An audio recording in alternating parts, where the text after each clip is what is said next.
This is a night provincial Liberals will never forget. They were decimated in the last election, with Doug Ford winning a majority and the Liberals suffering a humiliating defeat, losing most of their seats and party status.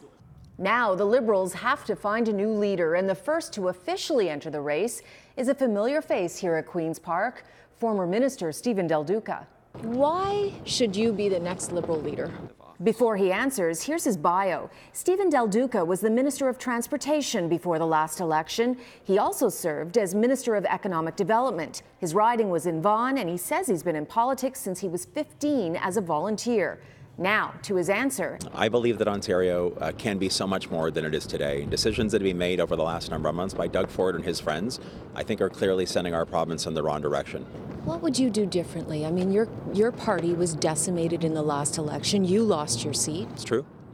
I think the most important thing for us to do, in particular in this phase of our rebuild and modernization as a party, is to listen. People are supportive of a lot of the stuff that we brought forward and delivered on, but they also have said to me that they felt in some areas, particularly around their pocketbook anxieties and concerns, that we had fallen out of touch, or gave them the impression that we had fallen out of touch. So we need to do better. Del Duca is promising to find 30 candidates under the age of 30 and to have at least half of all candidates be women.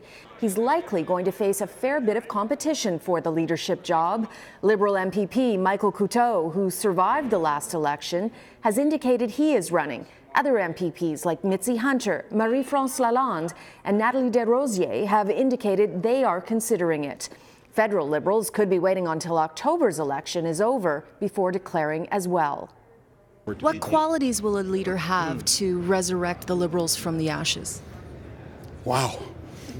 I'm not sure we're ashes. Call it the way I see it, but you know. I'm not sure we're ashes. I mean, at the end of the day, 1.1 million people voted for us. Should it be new blood or somebody that's been around for a while? It should be somebody who's prepared to work hard, somebody who's prepared to listen, and somebody who's prepared to travel. It also has to be someone who can pose a political challenge to Doug Ford. Polls have shown the Liberals have regained some ground with voters since the election. Are you worried about who could be the next Liberal leader? No, not really. They've got a lot of work to do, obviously. They've been reduced to 7 seats in the legislature. But they are going up in the polls, and you guys have slipped a bit. Yeah, I mean, the election is, 3.5 years away or so? It's a long ways off, so we're not too worried about that right now. The Liberals could pick their new leader around this time next year. Whoever it is will have to be a good fundraiser. The party's about $9 million in debt. And running a campaign for the top job isn't cheap. It can cost up to $500,000.